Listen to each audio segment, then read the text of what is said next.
Hi all, so coming up with another very interesting and low cost activity. This you can conveniently make it from felt sheets.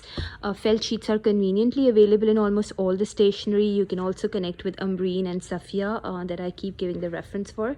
So it's teaching whole, half, one third and quarter.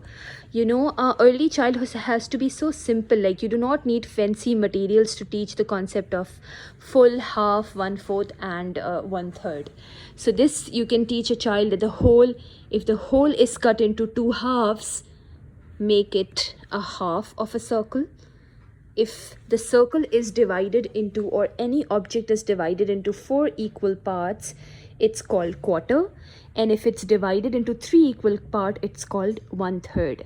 So this way you are giving such a great concept of division, fraction, just by using these low cost resources. These would hardly cost you anything, and it's so effective in early childhood. Kids would use it, they could scrunch it, they could use it again, you can wash it, these are washable as well.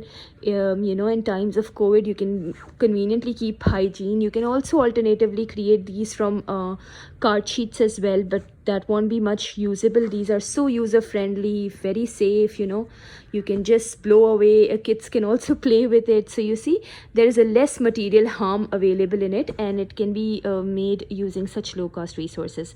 So kindly share this post and participate in our giveaways. Thank you.